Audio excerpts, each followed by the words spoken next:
So like we said, the film is based originally off of a book written by T.H. White in 1938. And the whole premise of the story is built upon the omission by Sir Thomas Molloy.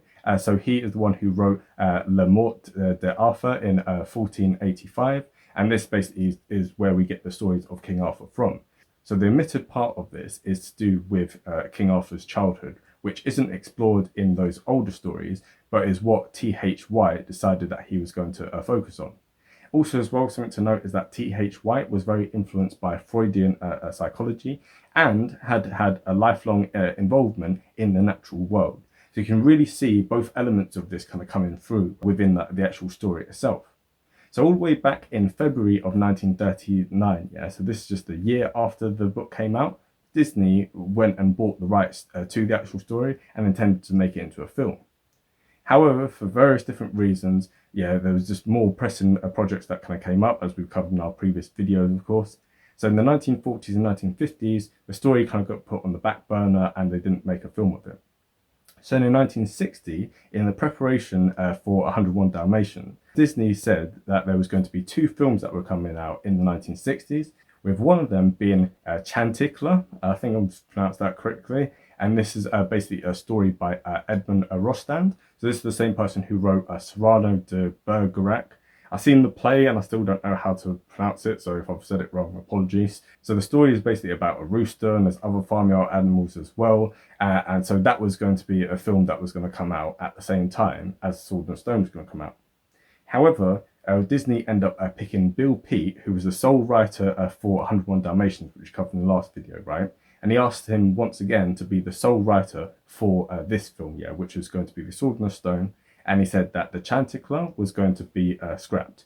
So this really angered Bill Peet because, first of all, the reason that Disney actually stated was that, you don't want to pet a rooster, like no one wants to pet a rooster. But that doesn't really make any sense because no one wants to pet a boy. Like that's just a little bit sus, it's a little bit weird, right?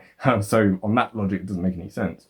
But also as a fact of they'd really kind of started work on the Chanticleer and it was more contemporary, etc., etc. But the real reason why Disney actually kind of like threw it under the bus was because in 1960 you had the Broadway musical, which was Camelot. And this was basically what inspired him to kind of go, oh yeah, I think we've got a story about King Arthur. Let's pull this up from the works from like 2 decades ago, right? So that was the real reason why he kind of did the project. And perhaps because of this, right, Bill Peet, when he did the first draft of this, didn't actually, he wrote a script and it didn't actually have any storyboard with it. So in the second draft of it, this is where he puts in a storyboard, and what he basically does with this is he changes about a lot of the story, right? And what he does is he emphasizes more of the dramatic parts of it, because what he found while writing it is that the Arthurian legends have many complicated elements to it, and there's many kind of overlaps, and obviously it's from many different sources and stuff. It's not just one book that you kind of look to as canon. So it was quite difficult to kind of work out how to kind of make a story of this. So instead, that's why the kind of story kind of darts from one kind of thing to another in that kind of way. So now that we've covered the story of the creative process that went into the making of this, right, now we can look more at the story of the studio.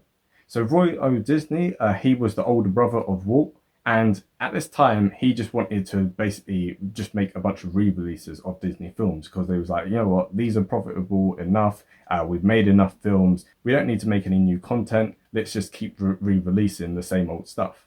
And I'm so glad that he didn't do this because this is basically what Disney does nowadays. It just re-releases things and it remakes like things instead of kind of creating like new content. And it's, boo to him, boo to Roy. I'm glad that Disney stuck with his guns because obviously all the films that have come since this point would never have been made if Roy was the one who was in charge. However, the thing to kind of note is that in this period, like we said in previous videos, Walt Disney at this point, he was really focused on making a new theme park. So he already had, I think, Disneyland, and they want to make Disney World, or might have got the wrong way all round or whatever. But the point being that because he was so focused on theme parks at this stage in his life, he ended up being very much distracted. And so as a result of that, he was only able to make a new film maybe like once every 4 years or so, right? Which explains the kind of like slow uptake of films during this time. So like we said in the last video, where we talked about 101 Dalmatians, we had Xerox photography. Now, this was used again as a technique. However, in order to kind of like speed it up, this process now had assistants, right? So the people who'd like run about and kind of like help like the process to be more streamlined. However, the problem is that these assistants, a lot of them were kind of new and stuff, and they were very nervous of Milt Cole, who we spoke about in previous videos. And what they were really nervous about was that the speed of the process would end up messing up the line work, which Milt Cole still drew by hand. So that's just a little bit of trivia in terms of the kind of logistics of that. Like the assistants running about trying to do their best, but they were a little bit scared of like what Milt would say. Also as well, this is the very first Disney film which features songs by the Sherman Brothers. So nearly all the other Disney films that came out in the 1960s and 1970s, it was written by the Sherman Brothers, right? So we have them to thank for that. And on that note, we're going to start talking about the casting of the actual film. So because it's a relatively low budget film and Disney kind of like learned his lessons from prior films, he didn't want to have too much of a kind of star-studded cast. So that's why many of the people here, you'll be like, I've never heard of these people, never seen them in anything else, etc., etc.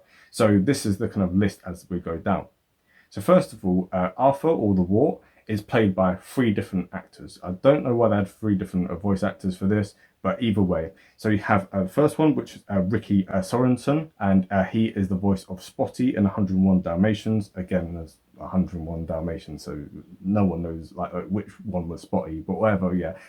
So you have him, and also you have 2 brothers. This is Richard and Rob Reifferman, and even within the same scene sometimes, you can hear the different voices. But it's not like in Bambi where there's like a younger person and there's a middle-aged person. There's nothing like that, right? It's just in the same scene, it's all mishmashed, right? So anyway, you had those 3 for Arthur's role. And for the role of Merlin, you had Carl Swenson, and he appears in The Birds. You had Junius Matthews, and he is the voice of Archimedes, and he's also the voice of Rabbit in Winnie the Pooh.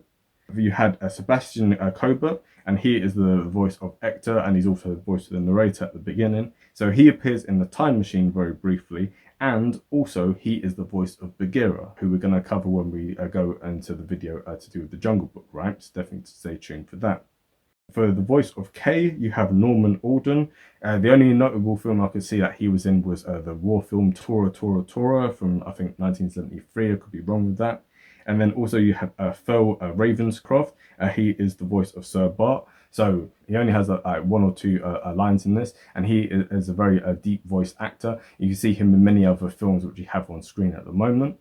And then finally, in terms of notable people, you have Barbara Jo Allen, who is the maid in this. And also, well, we kind of covered her in more depth in our video to do with Sleeping Beauty. And she is the voice of Fauna in that. So, you know, definitely like go back and watch that video for a bit more like kind of in-depth information in regard to that.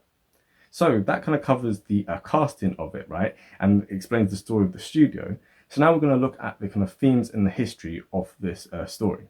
So in terms of the themes for this, it's obviously very influenced by nature, right? And just looking at like the natural world. And it's kind of, it's not necessarily like survival of the fittest as we think of it, right? It's more, I suppose, fittest in a kind of broader sense in terms of it's survival of the smartest as opposed to just the strongest, right? So it's again this thing of brain over brawn, which is the message which is kind of hammered through time and time again. It's also a kind of celebration of a rags to riches story, which is obviously a common trope, which we see in many things. And it's also, it kind of celebrates the underdog, right? So at the beginning of the film, he's just the Wart, like he's not even referred to by his own name. And by the end of it, the very people who just dismiss him as the Wart end up bowing to him as like their rightful king. So it's very kind of interesting in terms of like the themes with regard to that. And talking about the kind of like history, I suppose one could kind of say that like films like this were becoming more common in the 1960s. So you had lots of kind of counterculture things in a way where the underdog was being celebrated more. So rather than it being this kind of like strong like hero, if you think about like the hero in many other like Disney films, they're kind of like the strong, muscular kind of like prince and stuff. Whereas for him, he's very much kind of like starting off at the bottom and stuff, right? He's a scrawny little runner, and yet he ends up becoming the king. And so with regard to the history of this kind of ties into the legacy of the film.